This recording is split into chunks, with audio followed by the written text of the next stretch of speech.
podcast where we watch Blu-rays and the biscuit has been brought back to life, bit by bit. It's alive! It's alive! My host James, co-host Jade. Hello! This is a very impromptu one. It is. Alien vs Predator has been postponed, which is probably good for you because you weren't going to take part in that one. I wasn't. No, I was not expecting this. So, we'll do Alien vs Predator at some point. We thought, okay, let's do it. We've got to put something out. Content is content. Content is key. I let you pick this one.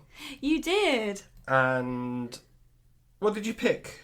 I picked Lisa Frankenstein. What is going through your mind when you pick Lisa Frankenstein? Well, I've been waiting for this to come out on Blu-ray. Mm-hmm. So we went to see this when it came out in the cinema. Why did we catch it? I don't understand. When it came out a few months ago, didn't it? And there was just no hype for it whatsoever. It only played for like a week. But how did it get on our radar?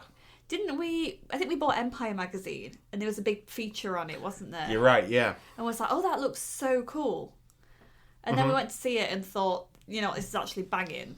It's so different. We have a lot to thank Lisa Frankenstein for, because as we watched, we got a tuck tip. We went, watch Lisa Frankenstein, got our popcorn, some nom nom nom nom. The trailers played, and we got the Late Night for the Devil one. We did. If it wasn't for Lisa Frankenstein, we wouldn't have seen Late Night with the Devil 20 times. Would you have really known about it without seeing the trailer for it? I think eventually, yes, because doing this, I think we're in those circles where we sort of get movie news. People talk. Yeah, exactly, yeah. So eventually that was going to happen. Mm-hmm. But this was on my radar for one name and one name alone. Diablo Cody. Okay. Are you familiar with the work of Diablo? I believe I am, if you name them. Okay. Well, I'll just throw it out there then. Juno. Yes. Okay, good. Good, excellent. I like this more than Juno, though. Okay. I wasn't the biggest fan of Juno, sorry. Let's not say anything too rash. I wasn't. It's very late we're recording this. It's very early in this episode. That can't be true. It is true. What? Really? I've only seen Juno once and I didn't enjoy it. Why? Maybe I need to revisit it. You should. I think it's quite an excellent watch. Because I like the actors in it. Yeah. So I should really rewatch it. She won the Academy Award for Best Screenplay for that, which is quite good. And then she did Jennifer's Body. Really love Jennifer's Body. Me too. It's a good one. I prefer Jennifer's Body to Juno. Yeah. I prefer Jennifer's Body to this. Wrong. Incorrect. No, I think this is banging. This is great. Okay, so Diablo Cody, after a while, didn't really do anything. Her star had fallen a little bit, but she was still famous. I think she did a lot of script doctor work. Yeah. Where, that's the thing people do. Yeah. But now this is written by Diablo Cody. She's back. Yeah. And she has help from Zelda Williams. Are you familiar with the work of Zelda Williams? Not offhand. When you kind of name names, I don't know unless you kind of name their work, which is really bad because I should really know some of these people. Yeah. I need to brush up on this, guys. You're always on Letterboxd though, and you're always checking out people. I know. I think I know more about actors than I do about directors, and really I need to brush that up. Zelda Williams is quite new to the scene. Okay. However, she has a very famous father. Would you care to take a guess at who that father is? Robin Williams. Robin Williams, correct. She's named Zelda because he's a big fan of the video game. That's so cute. That's really cute. And she was on the adverts for them. That's adorable. Yeah, that's really nice. This is starring Catherine Newton. It's starring Mr. Sprouse. Yeah. Cole Sprouse. There are two Sprouses, am I right? Yeah, they're twins, aren't they? Who's the other one? I've seen Cole in more. Is it Dylan? I want to say it's Dylan. I want to say it's Dylan. Yeah, I've seen Cole in more because Riverdale. Is he a big name, the Sprouse? I think so. I think the Sprouses are well known. Is he the better of the two? It's really hard for me to say because I've only really seen Cole in stuff. Okay. In the last few years. So I feel like they're probably both quite sound actors. Okay, that's fair. Catherine Newton, are you a fan of her? Oh my god, yes. Really? I think she's so good. Okay. She was one of the best parts of Abigail. I agree. Was she one of the best parts of Ant-Man Quantumania? I've not seen it. Oh yeah, it's a weak film. I think it's weak for everybody though. There was something else that she was in that really kicked her off. I can't remember what it was. I can't be asked to look it up. But Yeah, it's pretty good cast. The dad from Stranger Things is here. Yep. That lady who is Gerald, she's Carla something. I can't say it. I can't say her last name. Quite iconic though. Oh yeah, she's absolutely amazing. She's in all the Mike Flanagan's Shenanigans. Yeah, Flanagan's Shenanigans on Netflix. She's all over them, and do you know what? She should be, because she's such a good actress. This October, for Halloween, should we do Flanagan's Shenanigans? I feel like we should do Flanagan's Shenanigans. Yeah, okay. Yeah. I don't think we've covered any Flanagan's Shenanigans. I feel like we should, especially now that he's got The Exorcist. Oh my God, you can't believe how excited I am about that. Yeah, I feel like it's in good hands now. I mean, it would be insane if that film turns out bad. Yeah, I mean, if there's anyone who's good at kind of, I think, modern horror... It's Flanagan. Yeah, I think it's Shenanigans, so. Yeah. Would you say this is a horror? No. What would you say this was? It's hard, really, because it's kind of made out like a dark humour, isn't it? Yeah, sort of, yeah, I'd say sort of film. More like a black comedy? It's a black comedy, yeah. Yeah. There are horror elements, however. Mm-hmm. Obviously, the film is called Lisa Frankenstein. Frankenstein, for those who are in the know. Have you read Frankenstein? I have. I had to study it, unfortunately. That was part of my A-level reading material. Oh dear. How about you? Have you had to read it? No, we didn't read the classics. We read Holes and Of Mice and Men. They're also bangers. I mean, Of Mice and Men is, but Holes? Is Holes a banger? Yeah, Holes is a banger. So I was familiar with the story of Frankenstein. I can fix it. Oh, is that the line from Holes? Yeah. Okay. Boo! Boo for me. It's too damn bad. So, can you hear the empty spaces? We quote that film too much. No. You quote that film too much. Lies. Can you hear the empty Sigourney Weaver? Yes, please. A vibe. Yes. We're not talking about that. So I had not seen Frankenstein. Obviously, you know it. It's folklore, I would say now. Well, it's a story, isn't it? It was written by Mary Shelley. It is a book, but I appreciate, but people who haven't read the book would be able to go, okay, I can tell you the story of Frankenstein. Can they, though? When you say Frankenstein, this is a big thing in general about the story. Mm-hmm. When you say that name, people automatically assume the monster. They think of the Halloween monster. Yeah, with the kind of bolts in his neck. If you asked a child to draw Frankenstein, that's what they would draw. Okay. That's not the name. The name Frankenstein is the name of the creator, Victor. Yeah. The monster's never given a name. What would you give him a name? What would you say his name was? Frank. His name's Frank. His name's Frank. Yes. Ensign. Yeah, so it's a bit like... I think it's something that people are aware of, mainly I think because of the films as well. Okay. I think Mr. Koloff, was it him? Mr. Boris Karloff, yes, thank you very much. He made it a very famous image. Mr. Peter Boyle from Mel Brooks's Young Frankenstein, which we are fans of in this household. We are. Thank you very much. Putting on the Ritz. Yeah. But I feel like popular culture has sort of... You could piece that film together, that story together. A bit of the idea. I think people know the kind of creation of the monster, mm-hmm. and probably the demise, and that's probably about it. Because I think even with the story itself, I don't find that bit so interesting. Okay. I think the beginning and the end are really good. What about the bit where he throws that girl in the water? Yeah. That's quite iconic. But if you ask people just in general, yeah, what they know of Frankenstein, I think they probably say the beginning, it's alive, mm-hmm. and then the end, yeah. and then the ending Master with the fire. Yeah. Okay, cool. This is a adaptation of that work? Not really. A loose adaptation. I don't even think that. I think it's just it borrows elements, but it's not the Frankenstein story. That's fair. That's a fair assumption. This is much like Frankenstein's monster himself. Yeah. This film is a mishmash of stuff. Oh yeah. Did you see what I did there? I did. If I was a professional reviewer, that would be my opening line. Mishmash. I was like, much like the monster. Monster mash. He did that mash. Yeah, I know what the... Then react. No, I can't. Please. No. I registered that as a joke and I refused to laugh. It was a graveyard smash though, baby. I won't register a laugh. So, there's also a love letter to 80s movies. Mm-hmm. I would suggest. Oh yeah. Is that because this is set in the 80s? I think so. Mm-hmm. I absolutely adore the aesthetic of this film. Why? I just think it's fabulous. Okay. Is it kitsch? Kitsch? It's very kitsch 80s. It's very garish. and fabulous. There's lots of shells, very pink shells all over the house. Quite vibrant. It's vibrant, but it's very pastel, that house is. The house is, but the rest of the film isn't, I don't think. Yeah, it's just, everything about it is just 80s fabulousness. I adore it. I would say every bit of 80s stuff you could get in, it gets in. Yeah. So like the pastel bits, but there's time for neon, like, spot. We get some neon-y little bits and pieces. We get the kind of workout gear. You get your back. Yeah, exactly. I think it's a love letter to the 80s as a whole, but bringing out lots of different pieces. I think it's also what popular culture wants the 80s to still be. I want the 80s to be this. This really scratched an itch for me. Okay, what kind of itch? An 80s sized one. I like my 80s movies a bit out there. Yeah. A bit colourful, a bit bright. I like them bright. You like them bright? Yeah. So, for instance, the movie, I'm going to pick one at random. Back to the Future.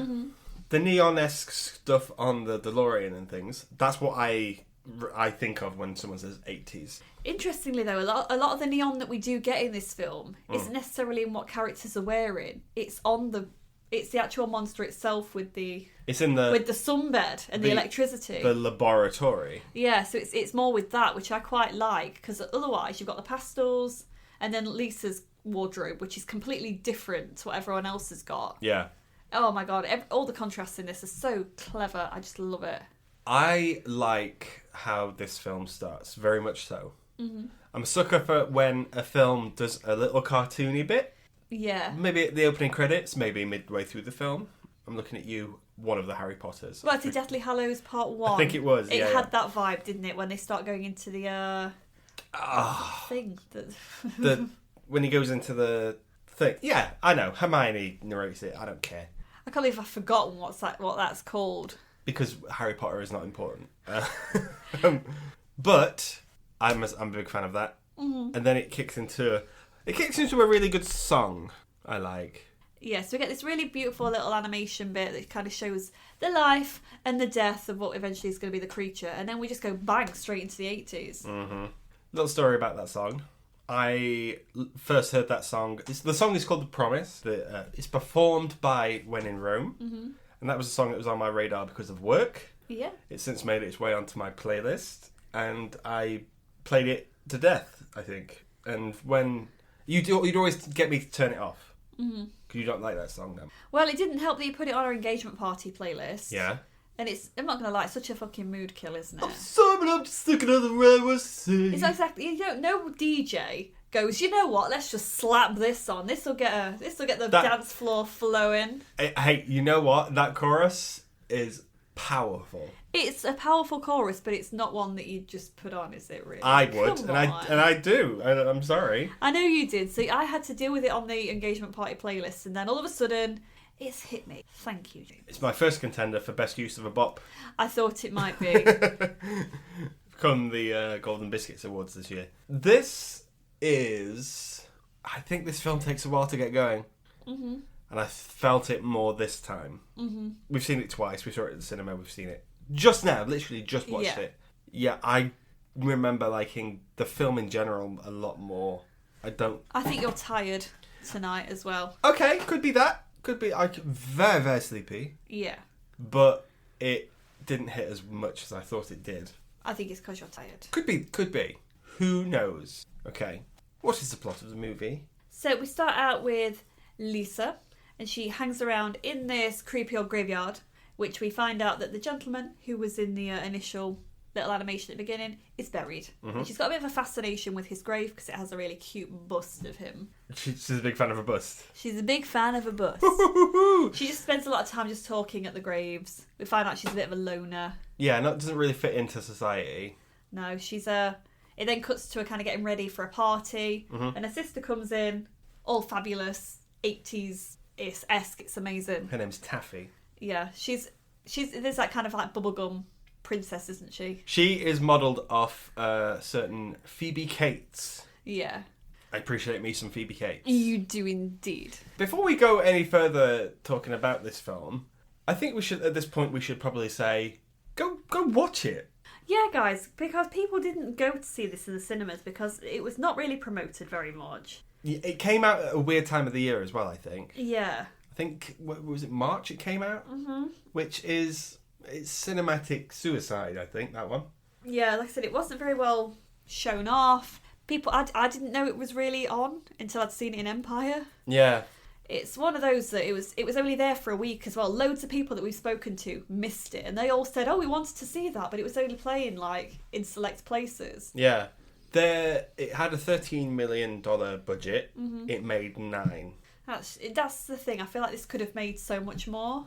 But where would you have released it this year? It's hard, but maybe they just needed better marketing, maybe. Because I feel like that the Stranger Things kind of audience might really like this. And I think the Stranger Things people do like this. Mm-hmm. There are certain people I've spoke to, because I posted about this when we saw it, I posted it. And people were like, oh, I want to check it out, but it's just not showing anywhere. Yeah, that's the problem. I think if it was on more, people would have gone out to have seen it. Luckily, it's now on DVD and Blu-ray, so you can buy it physically if you are so inclined. However, it's also on streaming, I think. Yeah, if you can catch it on streaming, please do. Please watch it. Please give it some love. It is worth the time. Yeah. I didn't hate it. Yeah. And I don't hate this. I think it's really quite a well-made film. It's one of my favourites of the year. What did you give it? 4.5. You gave it 4.5? And I still would. I think it's great. Wow. Okay. I really like it. I'm a 3.5 guy for this one. You're incorrect. I think I'm correct. You're not. I think, okay, there's a central performance here that I'm a bit unsure of. Mm-hmm. I don't think Lisa, her name's not Frankenstein, by the way. That's her name's Lisa Swallows. Yeah. Which is unfortunate. Can't imagine why. So, Catherine Newton, I don't think she's all there to hold a film by herself. Yeah. There's a lot of dialogue in this that happens to fall onto her. We'll get into that in a second.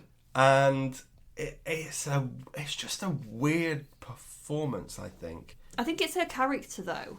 Yeah, and I think it's just she's someone who I don't think would ever exist. Oh no, I think she would. You think so? Yeah, I think she's better when she's alongside other actors in this. When she's alongside the actress who plays her sister. When she's alongside Cole Sprouse, I think that she shines more with others because otherwise she's just the weirdo.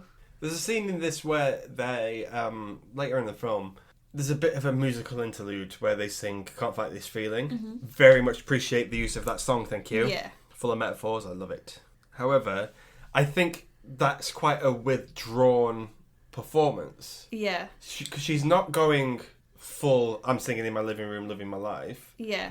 It feels like she's going, Remember Miranda Sings on YouTube? She's singing it a little bit like that. And I think, but she would go... Would she, though? Because this is a character that was mute for a while. She had selective mutism, didn't she? Yeah. But also, did they pick a song that is maybe outside of Catherine's key? Maybe. Because she seemed like she struggled singing that. So that's why she almost had to say a lot of it. Yeah, it is delivered more like a monologue. Yeah, I think it's partly that as well. Okay. I just think, I don't know, it doesn't, that scene, if I was to pick one scene that I think is a bit cringe... I think it's a little bit cringe. Yeah, I think with that one. But I think most of the performance is like that. I don't hate it. There's one reason, and one reason only I think that was included, and it's because they use that song again later on between those two characters. And it's more of a candlelighty version. Yeah. And I think that's why they did it. Which is fair. Okay. Yeah, okay. But I know what you mean. It's if I'm watching this again, I wouldn't care if I missed that bit. Yeah, okay. Or if I skipped it. Cool. That's the toilet time. As soon as they start singing Can't Fight This Feeling. That's why it doesn't have a full 5-star for me. Okay, cool. Is that the only reason why? I think so. Okay. Let me tell you who is the outstanding part of this film. It's Mr. Cole Sprouse. Yes. That performance is phenomenal. Mm-hmm. I'm a big fan of that performance because of he doesn't say anything in the film. Mm-hmm. He has no dialogue. Not until the very last 2 minutes, and he says maybe 20 words, and that is it. He really gets his money's worth. He does. However, it's a fantastic physical performance. Oh yeah, and his facial expressions are perfect. His body language, I think his body language, as from the start of the film, There's a progression for his character. It would be interesting to know if they'd filmed it out of sync or chronologically, because that would be quite difficult to tap into, which would then make that a better performance. Yeah. But I think he's outstanding, and when he's on screen, this film is top notch. Yeah, maybe that's the thing. It takes a little bit of time for him to get on screen, because we start off with the party scenes, which is this character with her sister, really out of place at a party. Yeah. She gets drunk, because does her drink get spiked? She gets spiked, yes. But not like in a super mean way. No, she kind of tries to impress a guy by drinking a spiked drink. And it sort of goes a bit... it doesn't go well. No, she gets a guy who comes across initially like he's going to help her out, and then he goes in for he tries to take advantage. Yes, it doesn't go to a complete full extent on that. No. But it's still unacceptable. Absolutely, and it shows that even you need to have your wits about you. However, it's quite an interesting Chekhov's gun. Do you know the theory of Chekhov's gun? If you're going to show something in the film, you then have to pay it off later. Yeah. The hand that he uses in that scene is the hand that he loses in that scene. Yeah. So I think that's quite clever. Yeah. But we get a really good transition of her leaving that situation, going through the house, and as she's stepping out of the house, straight away she's in the graveyard. Yes. I love that scene, and you can hear the storm. There's interesting techniques being used by independent horror films this year. Yeah. Because Late Night did a similar thing, where it started off in one scene, in one setting, there's some good camera work, and it's in a different setting. And it's all one take. Yeah. Yeah. Well done, horror. Well done for doing something a little bit different. Yeah. I appreciate the grind of that. Yeah. I will always appreciate the work that goes into that, rather than a visual effects cutaway or some shoddy editing. I thought that was I loved all that scene, because then after it shows all of a sudden she's at home, she finally goes through. We then get this really weird, like, because she's high, this kind of weird, like, dream sequence. And I wanted the film to do it more. Yeah, it's a bit Tim Burton-esque. I would argue that most of the film is Tim Burton-esque. Yeah, you can see a little bit of Edward Scissorhands. Particularly in that lead performance. Yeah. He's very Johnny Depp in this. He is. He dresses a bit like... Sweeney. A bit like Sweeney, a little bit like Ichabod Crane. Yeah. A bit, who's the other one? Victor from Corpse Bride. Corpse Bride. It gives all of those vibes. But I think there are elements of it where it is a bit 16 Candles. It's a bit... it feels a bit Heathers. Yeah. It feels like that. Particularly those two together later in the film, where they're like, okay, they're obviously in way too deep. Yeah. And I think that's quite Heathers-esque. Yeah, well, it's two characters as well doing something they shouldn't do, but they're actually getting off on it a little bit. Yeah, which was a thing in the 80s. Well, it's Veronica and Jade all over again, isn't it? Absolutely. Check out our Heathers podcast for more information on that. The tagline of the film is, if you can't find the perfect man, make one. So he rocks up. He just turns up. There's a lightning storm. It hits his grave. And this thing from the deep, I would argue. He literally looks like the creature from the Black Lagoon. And she's got a picture in her bedroom of the movie poster for that, which I thought was quite cool. Oh, I didn't notice that, yeah. Yeah, actually. I thought that's clearly what they were going for with that. So she's home alone. Yeah. We find out beforehand that she was the victim of a home invasion. A home invasion, and she's the only survivor of that home invasion? Yeah, an axe murderer killed her mom. Yeah. So the fact that all of a sudden this creature's coming through into her house while she's home alone, it must be terrifying, really. It must be terrifying, but it's also not the reaction you'd give.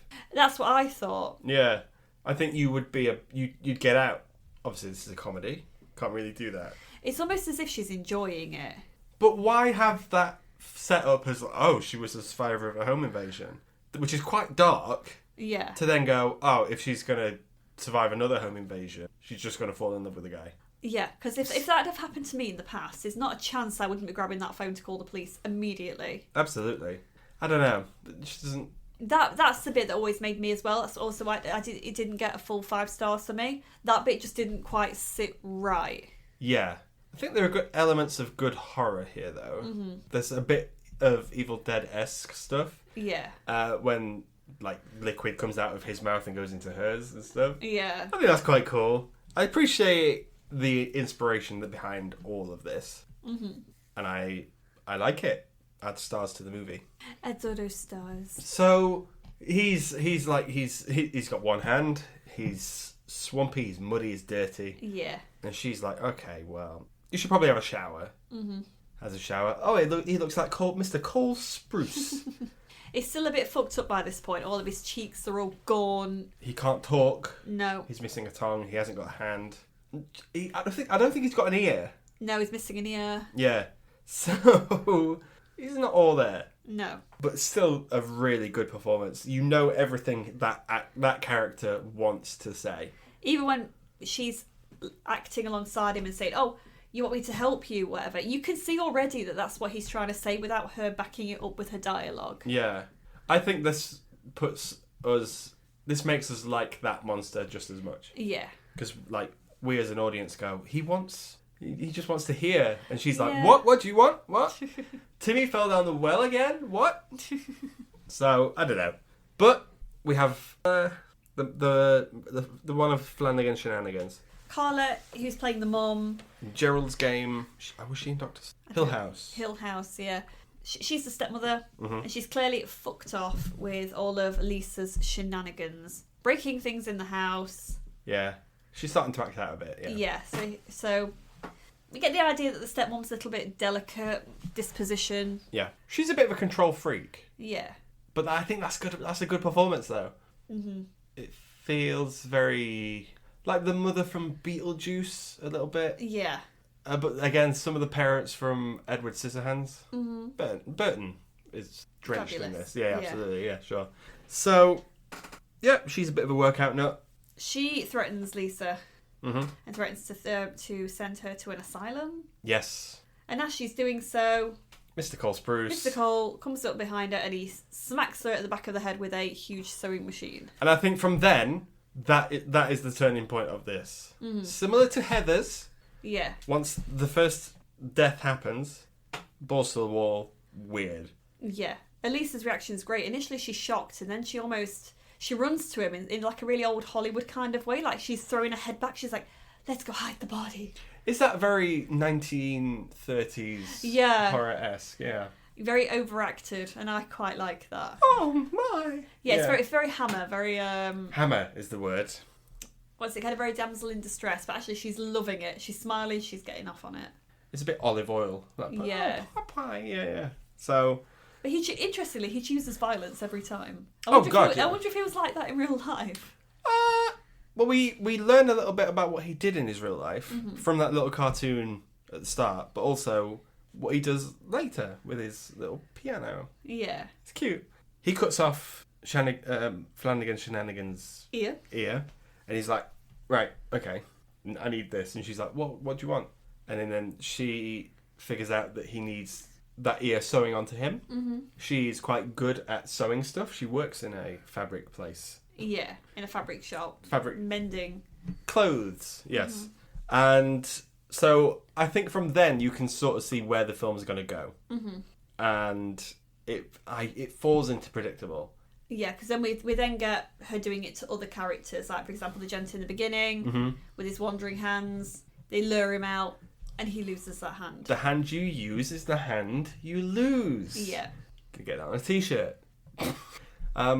What else gets stolen? Oh, yeah, cool. We then get a kind of a montage. Lisa's getting more and more confident. She's really coming into her own.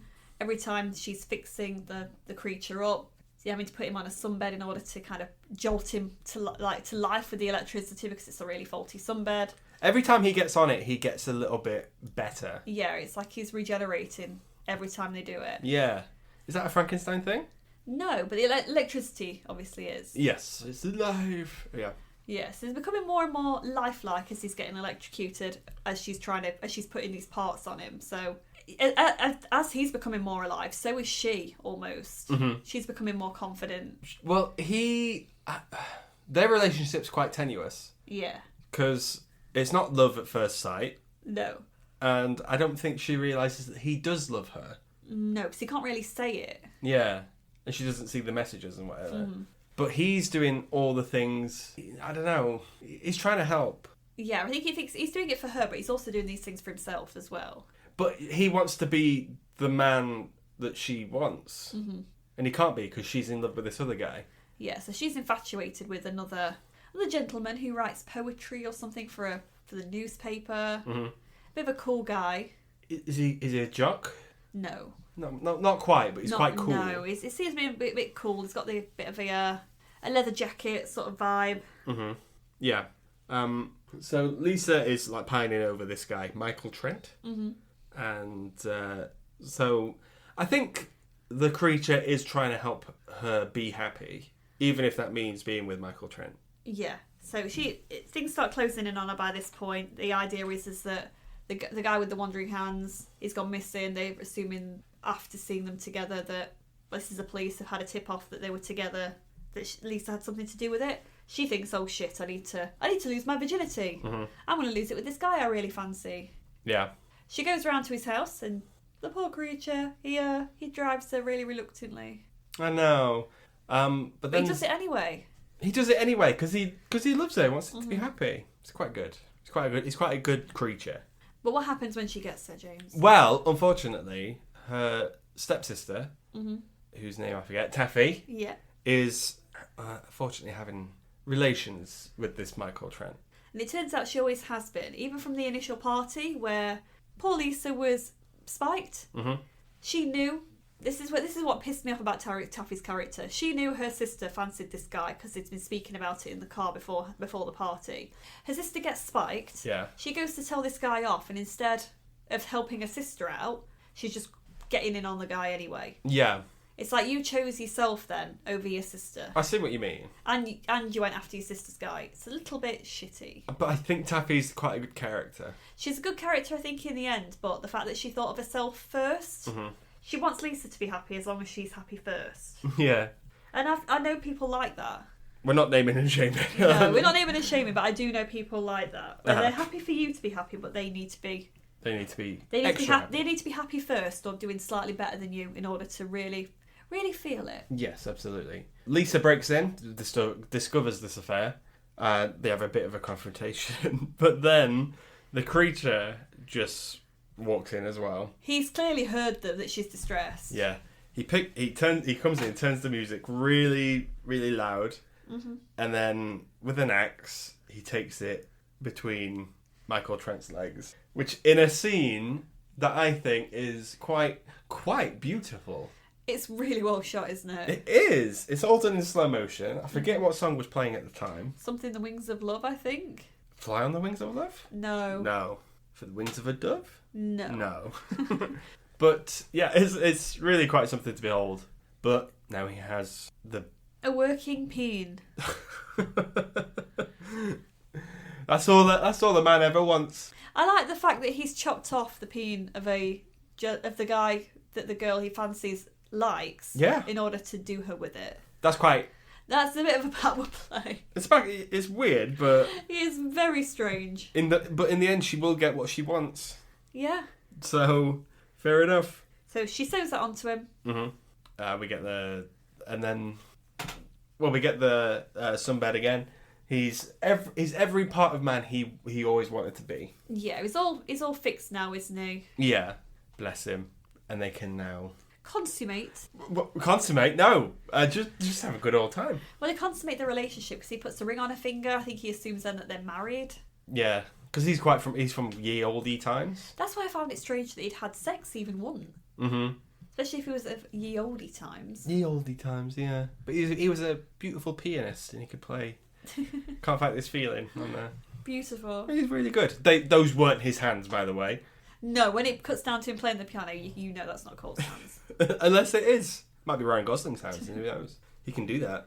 So, it sort of comes to a head where it does feel a bit Sweeney Todd-esque, I think, where they, with all the best intentions, and, well, I say best intentions, for themselves anyway, everything's fallen to pieces. Mm-hmm. They can't lie anymore, they can't hide anything. It's gonna erupt. Yeah, well, Lisa can't because she's the one that everybody has seen. Mm-hmm. People don't really know he exists, really. Yeah, it's mainly maybe one or two people who have seen him. So in a weird choice, she decides, okay, well, I'm going to go. I'm going to kill myself. This is the only way I'm going to go to get out of this situation. But it's done in a very beautiful kind of scene, isn't it? We get the can't fight this feeling again. And she gets into the sunbed, and he's given instructions to turn it up high. Yeah. And then just, like, sit and watch. So the whole sunbed completely glitches, and it bursts into flames. Yeah. She's inside it, grinning her face off. But this is with her eyes open, guys. If you're going to go on a sunbed, health and safety here. True, do not fucking open your eyes. Make sure you've got eye protection. You need goggles, guys. Have you seen people who come out of it with the goggles? With the goggle marks. Fucking idiots. You can get the reusable ones that are the little pieces of like metallic card. Yeah. Just fucking cover your eyes, guys. Just cover your eyes, guys. Or just don't use tanning beds. I don't think they're good for the human skin. We've all seen Final Destination, guys. We've all seen Final Destination. This is another film that confirms sunbeds be dangerous. You can't do sunbeds anymore, guys. So but this ending is very Frankenstein. Yes. Because how does Frankenstein end? Well, the movie ends in fire with both the creature and Frankenstein, and they're effectively kind of killing each other. Yeah, I think it does a good 80s movie twist on it, though. Yes. Where they both survive, but they're both happy. Yeah, so, well, at the end we get the grave scene where we get the dad and Taffy putting flowers. Again, the flowers match the colour inside of the house, by the way. Yeah. That pink and... that pink house. It's the pink and the blue, the exact same pastel shades. And it's almost like the dad's just completely dismissive of her, just as he was in life. He's kind of like, yeah, hi Lisa, bye, go visit your mum now. Completely missing what was written on her grave. That actor is the same in everything he's in, so I think, props to him for continuity. Yeah. But Taffy notices that it now says on her gravestone, beloved wife. Beloved wife. He's like, when? Since when? Yes. Cut to a beautiful little park by the lake and a little bench. And Cole Sprouse delivers his only lines in the movie. Yeah, he's reading from a book. What book was it? I don't know. But he's reading it to Lisa. But he's got rainbow suspenders on, which I'm here for. He looks like a Doctor Who. He really does. Yeah. Lisa's all bandaged up with her 80s dress on, and she's got, looks like, no eyes. But she can get... do you think now it's going to... The film's finished, whatever, but do you think Lisa is now the bride of Frankenstein? She's the bride of Frankenstein, yeah. Yeah, quite clever. Frankenstein's chick. Sorry that fell out. If you know what that reference is, please talk to us. We need to talk to people who have seen that. So, but yeah, that's Lisa Frankenstein. Short and sweet. It's a short and sweet film, to be fair. The fashion in this, especially as Lisa goes from kind of being a mousy kind of wallflower into this absolute 80s icon, very Cyndi Lauper, Madonna-esque. Yeah. Is fabulous. There's a very good Stevie Nicks-esque costume in here as well. There is. I was like, ooh, that's very good. She just gets so much confidence and she just looks so fabulous. She doesn't care. I love it. I think she's a complete vibe. So even if you're just watching it just for the fashion, oh my god, it's... Is it better than Space Jam? Yes. Okay. I think so as well, but I think only just. You are wrong. I am who I am. You're wrong, though. So, I think production design, fantastic. I think some performances here are very good. I think I'm going to carry those over to the Golden Biscuit Awards. I think I will too. Yes. However, I do think there are elements of this story that are a little bit weak. But it's better than the Space Jam. It is. Now, I please, guys, urge you to go and see this. Yeah. Yeah, I think this will get a cult classic status eventually. Oh, I hope so. I think there'll be a resurgence for it. Yeah. In a few years. I'd bide it, give it a bit of time. I'm already seeing people cosplaying it on Instagram, and do you know what? They all look incredible. Yeah. I think that it's such a vibe. I love it so much. Maybe when Stranger Things comes back around again, I think maybe there'll be a 80s resurgence. Especially, I think if Stranger Things comes out and then this appears on Netflix or something like that. Yeah. It's a bit of a suggested watch. If you like the likes of that. You'll like this. There's another horror film, I think it's called 1980-something. Can't remember what it is. You took Murder Street? No, but they kind of murder. I know what you're trying to say. Yeah. But if you like any sort of 80s nostalgia horror film, or that sort of vibe, just watch this because it's great. Yeah. Visually, it's stunning. I agree. Good jumping off point for Zelda Williams. Mm-hmm. I hope her career flourishes from this. I hope she's as well. Diablo Cody. She needs to work more. Mm-hmm. She does. It's no Jennifer's Body, though. But Jennifer's Body, I remember that being it's a bit of a cult thing now, though. But at the time, It bombed. didn't that flop? Didn't do well. And to be fair, with that cast, it shouldn't have done. I think that was just as on the downfall of the Megan Fox train. Yeah. Which was a shame. Yeah. However, again, I think it's been maybe, 10 years? Mm-hmm. It took 10 years anyway for that to get cult classic status. So maybe when we're in our 40s... Hey, remember Lisa? When we're going to feel that old? Lisa Frankenstein, we were there at the cinema. Yeah, I hope you enjoyed this episode for Lisa Frankenstein. Sorry it wasn't Alien vs Predator. Yeah, sorry guys, it is very late. However, Lisa Frankenstein, better than Space Jam, please let us know. Thank you for picking this one. You're welcome. See, I do let you pick some of the episodes. Some of them. I really wanted to do Twister. We will do Twister when it gets to Twisters. It's coming up soon. It's coming up. It's there. I can wait.